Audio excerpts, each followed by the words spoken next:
Page 5, product rule. From the reading or from the formula sheet or from your investigation, remember that the product rule takes the situation where you have two different functions multiplied together to make another bigger function. Then you can find the derivative of the big function by taking each of the components and taking the individual derivatives and multiplying together in the following way. Okay, so like, for example, look at this. These are the original functions, right? U and V.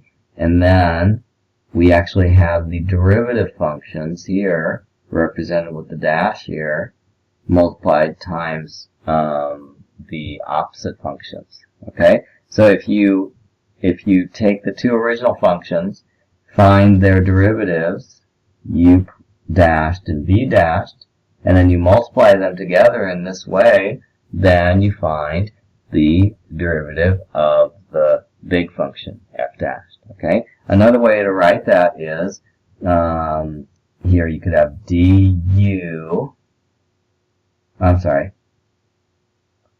u times dv dx plus du dx times v. Okay, it's the same thing as what we wrote up there. Alright, now let's do some problems here. So use the product rule to differentiate. So up till now, the way we've done this problem, I'll do it the old way first, just so you can see the difference. We've multiplied it out, and we get x squared minus x, and then we take the derivative of that, and we get 2x minus 1. Remember that? Okay. This time what we're going to do is we're going to say, hey, I know how to take the derivative of this. I know how to take the derivative of this. I don't need to multiply them together. I'm going to use the product rule. So let's say that u is equal to x. So u dashed is equal to 1. And v is equal to x minus 1. So v dash is equal to 1 also. So now let's multiply it out like we have here. So first we're going to put u, which is x, and then we're going to multiply times v dashed, which is 1. And then we're going to add it to u dashed, which is 1, and we're going to multiply it times the v, which is x minus 1. So what do we get? We get x plus x minus 1, which is 2x minus 1. Hey, it's the same. Okay? So it's two different ways of doing the same problem, and you're saying, why do we need this? We can already multiply it out. We know how to do that already. We can already solve the problems. But they're starting out with easy ones here that you can do in two different ways. But eventually you're going to get one that you can't do anyway except for the product rule. So that's why we're learning it. Okay, let's move on to C here. Okay, so normally we would multiply this out or something. But in this case, we're going to say, okay, this is u and this is v. So if this is u, then u dashed is equal to 2x. v dashed is equal to, let's see, we're going to have to use a chain rule here too. We're going to put 1/2 in the front, and then we're going to have x plus 1, and then we're going to have negative 1/2. Then we need to take the derivative of what's inside. Luckily, the derivative of what's inside is just 1, remember, because derivative of x is 1, the derivative of 1 is 0. So it doesn't really do anything here. We don't really need to multiply that out. Okay, so now we have u dashed, v dashed, u, and v. So now we're going to find out what f dashed is. U is x squared, right? V dashed is this thing here. It's that 1/2 times x plus 1 to the negative 1/2. I'm going to add to it u dashed, which is 2x. And then I'm going to multiply that times the v, which is x plus 1 to the 1/2. Okay? So, I don't know if you can really simplify this too much, but you can leave your answer like that. Okay? Let's go to the next one. Using the product rule, we're going to do a here. So let's say that this first part is u, and the second part is v. And so u dashed would be 2x, and v dashed would be 2, right? Because the derivative of 2x is 2, and the derivative of negative 1 is 0. So now we can just already write out that dy dx, or the derivative of that, is equal to u, which is x squared, times v dashed, which is 2, plus u dashed, which is 2x, times v, which is 2x minus 1. Okay, and maybe we could simplify this a little bit. 2x squared plus 4x squared minus 2x. That's equal to 6x squared minus 2x. Okay. C. So let's say that this is u and that this is v. So v is equal to 3 minus x to the 1/2, right? So u dashed would be equal to 2x, right? And v dashed would be equal to 1/2 3 minus x to the negative 1/2, right? And then we have to take the derivative of what's in here because of the chain rule, and we're left with negative 1 because the derivative of negative x is negative 1. So now we could already write out that dy dx is equal to u, which is x squared, times v dashed, which is this very complicated thing here,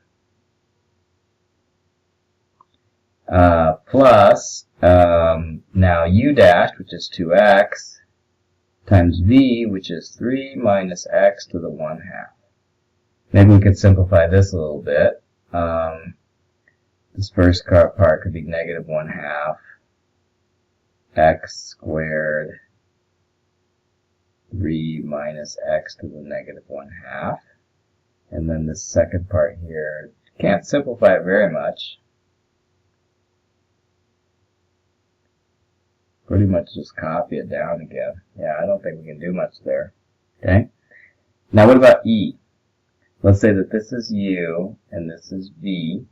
So u dashed is equal to 5 times 2 times x, which is 10x. V dashed is equal to 2 times, and then we just copy down what's in the middle here, to the first, because it's 2 minus 1 is the first. And then we need to do the chain rule, take the derivative of the inside of that, so that would be, the derivative of 3x squared is 6x, and the derivative of negative 1 is 0, so that's what we're left with there. So dy dx is equal to u, which is 5x squared, v dashed, which is 2, 3x squared minus 1, 6x, plus u dash, which is 10x, times v, which is that complicated thing there, 3x squared minus 1 squared. Not much you can do to simplify this. We can multiply these three things together here, and we'll get 5 times 2 times 6, which is about 60. And then we'll have x cubed. And then inside we'll have 3x squared minus 1. And here we'll have 10x times 3x squared minus 1 squared. And I guess you could expand that, but not much point in doing that. Okay, find the gradient of the tangent to. And gradient of the tangent, remember, is just the derivative also. So all we're doing is saying the derivative. But they're asking for the derivative at a specific point. So after you find the derivative, you're going to substitute in x equals negative 1. Okay? So let's see. We're going to have u equals x to the 4th. U dashed equals 4x cubed. V equals what quantity? 1 minus 2x squared. V dashed equals 2 times 1 minus 2x.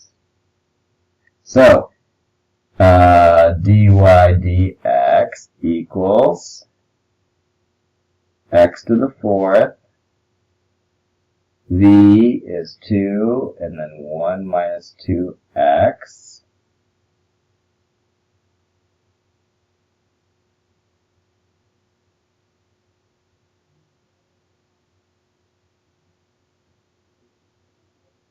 plus u dash, which is 4x cubed, times v, which is, let's see, 1 minus 2x squared. Okay? Alright, and then we just put in x equals negative 1. If we put in x equals negative 1, that gives us x to the 4th. If you put negative 1 into x to the 4th, you just get 1, because you multiply negative 1 times itself 4 times. That gives you just positive 1, so you just ignore that one. And then you have 2, 1 minus 2x. Minus 2x times minus 1 is positive 2, so you get 1 plus 2, which is just going to be 3, plus 4x cubed. Well, x cubed, negative 1 times itself 3 times is a negative 1, so you have negative 4. And then we would finally have 1 minus 2x, which is minus 2 times minus 1, which is plus 2.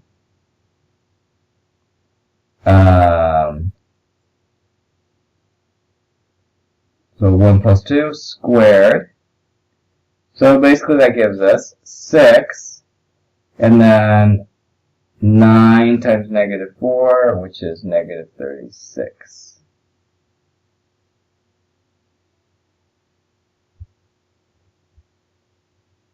Okay. Negative 30. All right.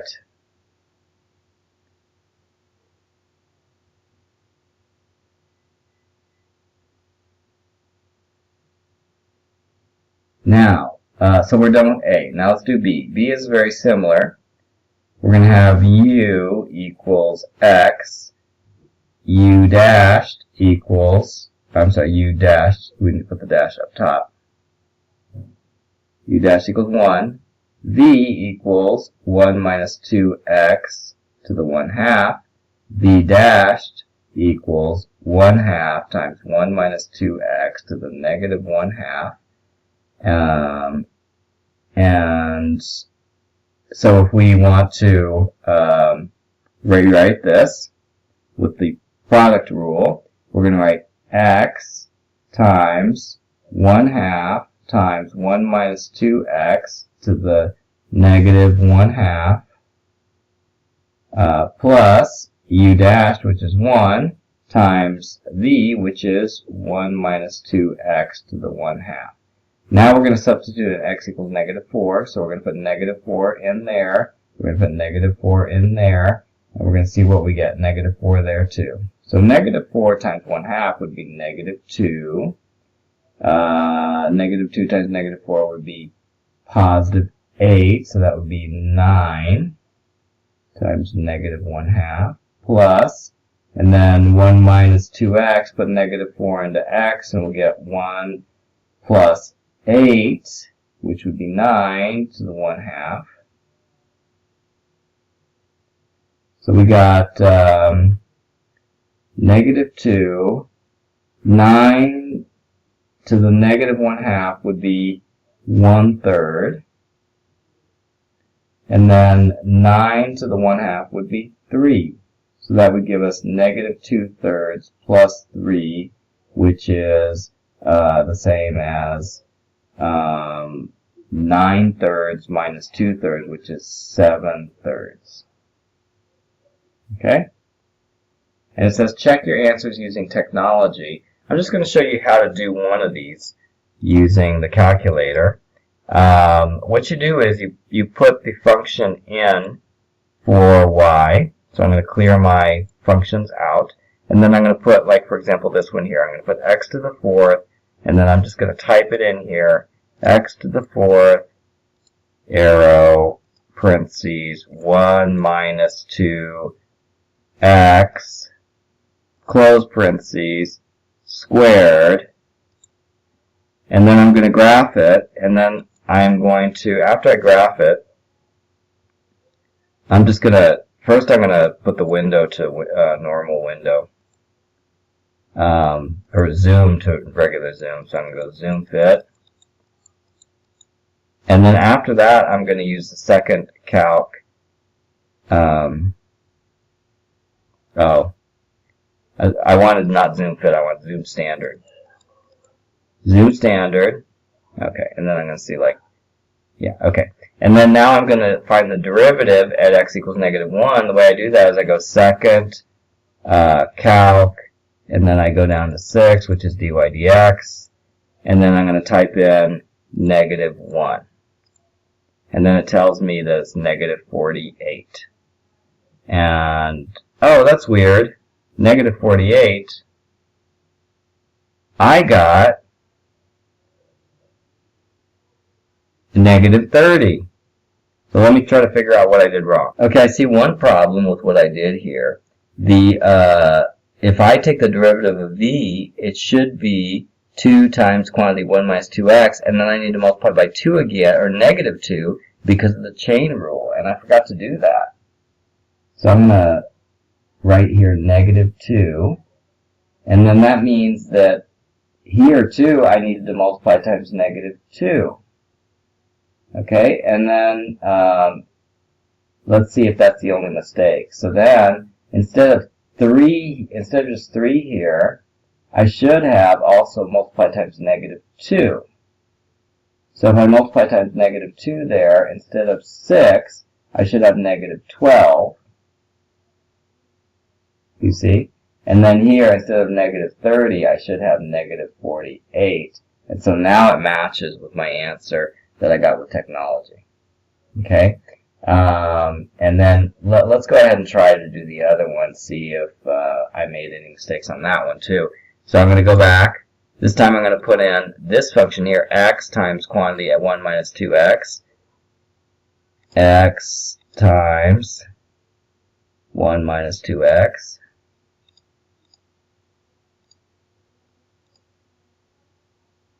To the 1/2. Okay, so that's my function, and then I'm going to graph it, and then I'm going to check the dy dx at -4. Okay, and the way I'm going to do that is I'm going to do second calc, then I'm going to go dy dx, and I'm going to type in -4. And it tells me it's 4.333, which is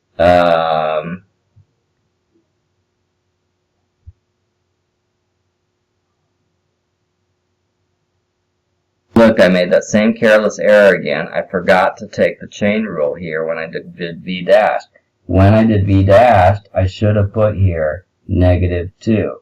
So if I put -2 in there, then that means I would also have a -2 in here.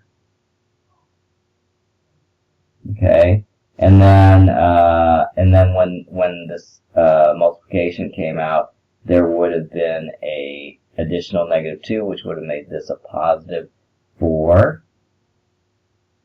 Okay, and so instead of a -2 here, I would have a +4. So I would have a 4/3 plus 9/3. 4/3 plus a 9/3, which would give me a 13/3, which would be a 4 1/3, which is what I got here on the calculator. Okay, so you can see how, you know, even somebody experienced can make careless errors when they're taking derivatives. You might forget the chain rule when you need it, for example. So be very careful. Last problem. Consider this function here. Show that dy dx is equal to, and they already give us the answer. They want us to show that the answer is that when using the product rule. So let's write that down here. So we'll have u equals square root of x, u dashed equals 1/2 x to the -1/2, and v is equal to 3 minus x squared v dashed is equal to 2, 3 minus x. And so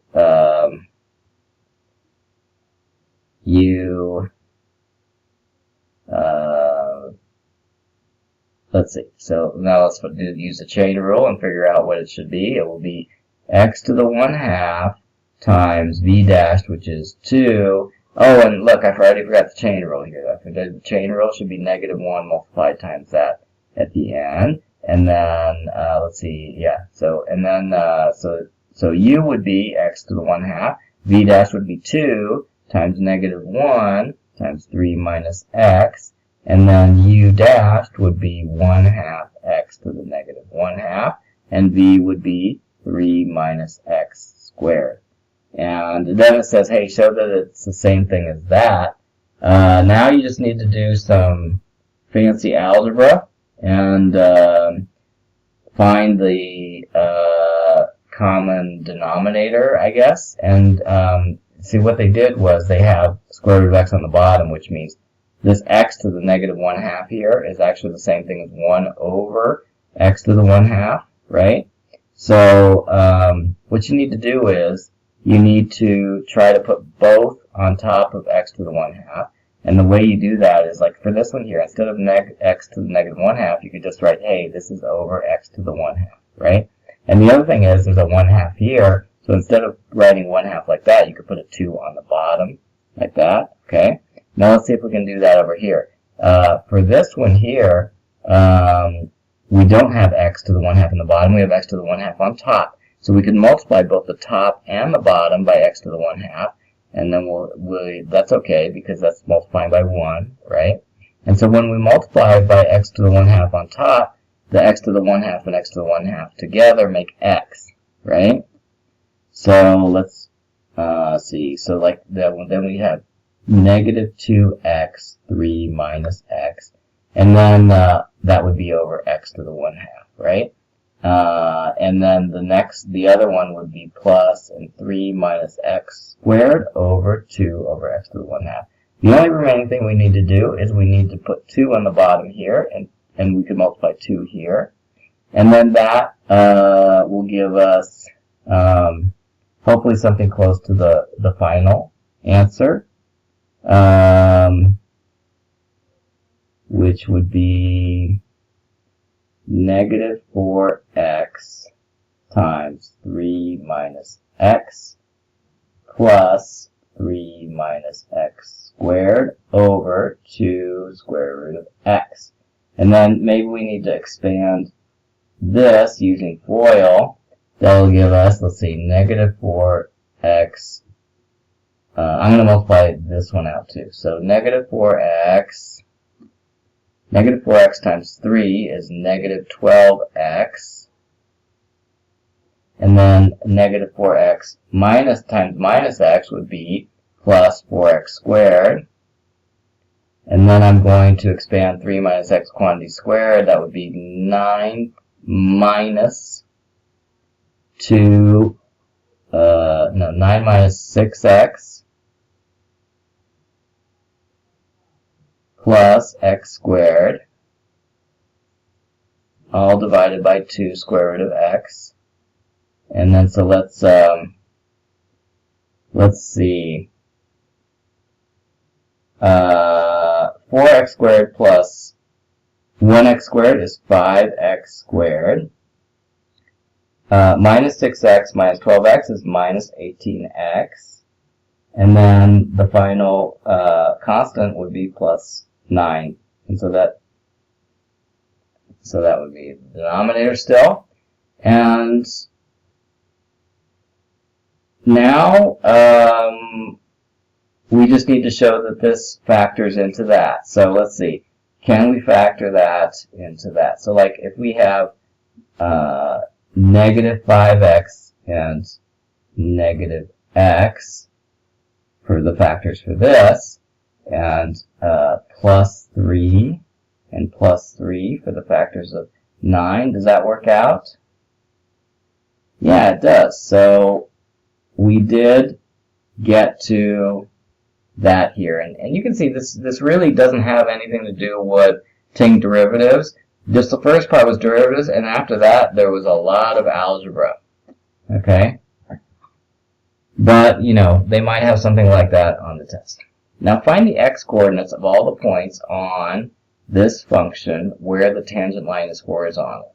That's just another way of saying, when is the derivative equal to 0? Okay, and now there's some sense in setting it up like this, because when you write the function in this nice format with this factoring done here, if you say, hey, when is the derivative equal to 0, it's really easy to see when it's equal to 0, right? Because, like, what are the values that make this 0? Well, if this yellow part is 0, it's going to be 0. If this green part is 0, it's going to be 0. Either one of those conditions satisfied, the whole thing is 0. Guess what? When x equals 3, the yellow part is 0, right? Because it's 3 minus 3 is 0. Now, when is the green part 0? The green part would be 0 when we have x equals 3/5, I think. If you have x equals 3/5, then you multiply 5 times that, and you get 3, and then it's 3 minus 3, and then you end, yeah. So the green part would be 0 when x equals 3/5. So we've already found the 2 points that make that function 0, or the tangent, or the gradient, or the derivative equal to 0, because it was set up so nice with all that algebra. And for what values of x is dy dx undefined? Well, it's undefined when the denominator is 0, and the denominator will be 0 when x equals 0. Because when x equals 0, 2 times the square root of 0 is going to be 0. Are there any values of x for which y is defined, but dy dx is not? Well, dy dx is only undefined when x equals 0. But if you look at the function itself, if you put x equals 0 into the function, which is the original equation here, if you put 0 in for x, you just get y equals 0, right? So in this case, there is a